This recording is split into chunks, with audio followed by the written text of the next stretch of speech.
suis algérienne, j'étais en Algérie. Je suis venue la première fois ici au Canada en 2014 en tant qu'étudiante, étudiante étrangère. J'ai fait une maîtrise ici.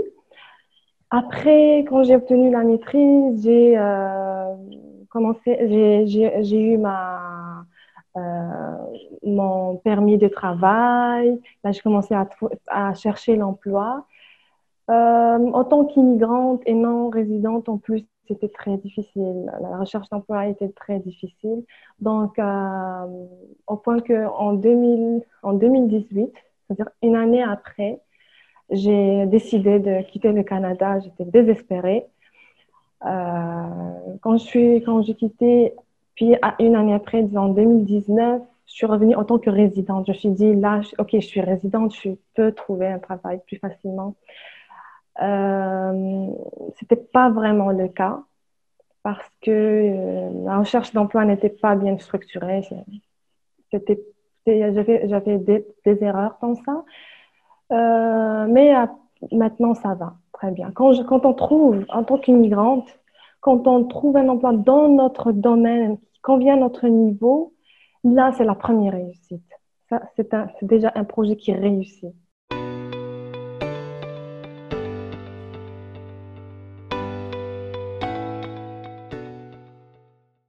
Depuis mon arrivée, en réalité, ma recherche d'emploi n'était pas bien structurée, c'était pas bien organisé. Je croyais qu'en envoyant mon CV partout, dans tous les offres que je trouve, ça augmente ma chance d'obtenir un emploi.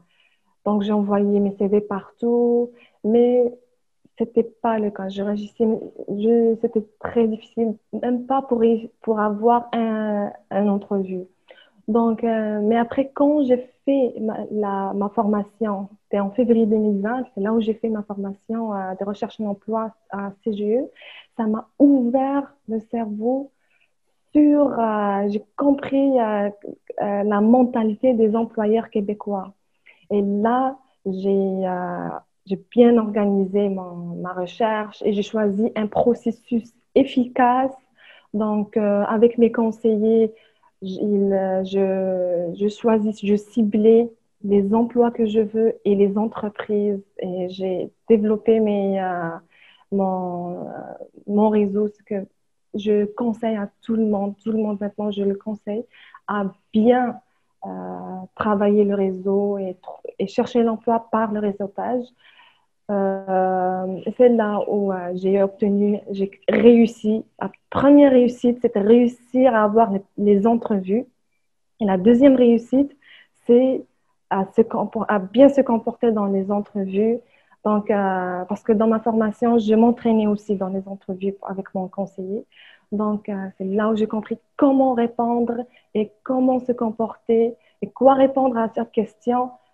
Et ici, j'ai réussi à avoir l'emploi de mes rêves maintenant. C'était en juin 2020 où je suis entrée dans le premier poste que je voulais dans mon domaine.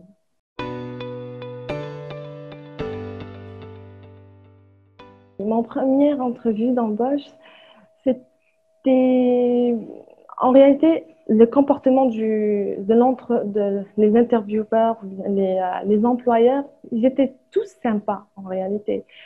Mais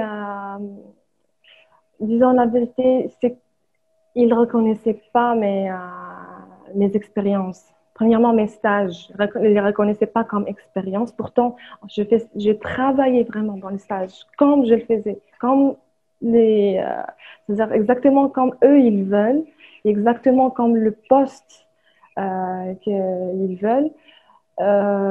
Aussi,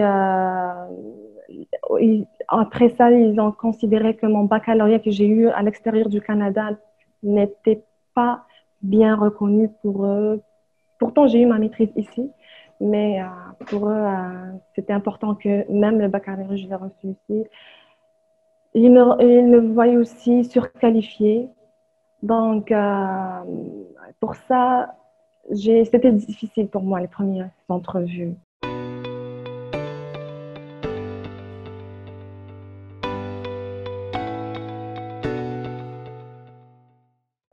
Ce que j'aurais aimé, La première des choses, c'est qu'ils lisent bien mon CV parce que tout ce que j'ai mentionné, ce que eux euh, voyaient comme des obstacles, des problèmes, je l'ai déjà mentionné dans mon CV. Donc, tout ce qui est, par exemple, j'écris bien que c'est un stage que j'ai fait. J'écris bien que c'est un équivalent de baccalauréat. Donc, malgré ça, on m'appelle et on me dit non, c'est pas ce qu'on veut.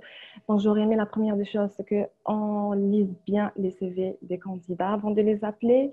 La deuxième chose, je vois ça très, très, très important, c'est d'afficher au moins l'échelle salariale dans le poste.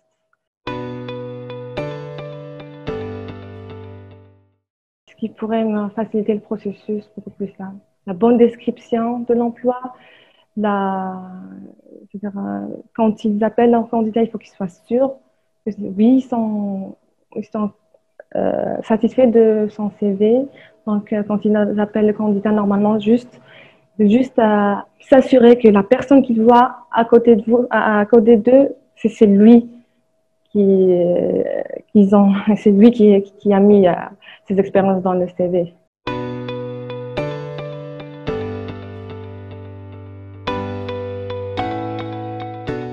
Merci, je vous remercie beaucoup.